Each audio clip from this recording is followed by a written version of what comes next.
have apparently the best receiver in their history right now on the team. Really good. Garrett Wilson. Yeah. And there's a dude on TV, one of these crazy guys on ESPN said that's by far, without a doubt, already the greatest receiver in Jets history.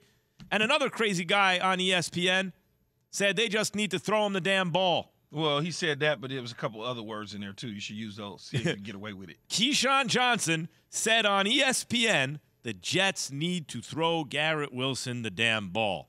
What are you talking about, Key? Well, I was talking to a reporter, and every now and then they call me about the Jets or teams and players and stuff, and he wanted to do a little interview, and he talked about Garrett Wilson because they cover the Jets, and just talked about his ability, who he is, what can the Jets do to not waste his talent. And my whole thing is throw him the damn ball. Like, you drafted him so that he could help you succeed and win. You can't have guys that you draft at high positions that have the ability to help you win stand around like cardboard cutouts. You know what a cardboard cutout is, Max? Mm-hmm. You know, the guy that's just standing there in the middle of the lobby. He can't move. He just that's not the game. You got to get him the football.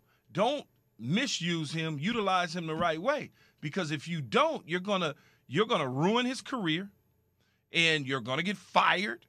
Because he's a person and type of talent that's going to help you get an extension and keep your job, and you're going to win a lot of games. And so that was my whole thing is don't misuse him and allow him to disappear outside of what you do. Devontae Adams gets the football. Michael Thomas gets the football. They sure throw Tyreek Hill the football. Yeah. Tyreek Hill gets the football. Stephon Diggs gets the football. I can go on and on and on about guys that get the football. And that's what I was speaking to. Yeah. I mean, it's hard to argue. That happens every now and then. Yeah. I drop the mic. It happens. I mean, he's tied for 7th right now in targets in the entire league. So, I mean, it's about maintaining that kind of aggressiveness towards his direction. Yeah, you got to get him to rock, man. Yeah. Guys that you draft, there's a reason you draft a guy high. You don't draft him high because he looks good. You know, when you draft a guy because he looks good, that's when you get fired because he can't play. Mm-hmm. You're drafting a guy high because he can play. You know, and that's what I was speaking to. Yeah, if you draft a guy because he looks good, I'd been the number one overall pick. Thanks for watching ESPN on YouTube. For live streaming sports and premium content, subscribe to ESPN Plus right now.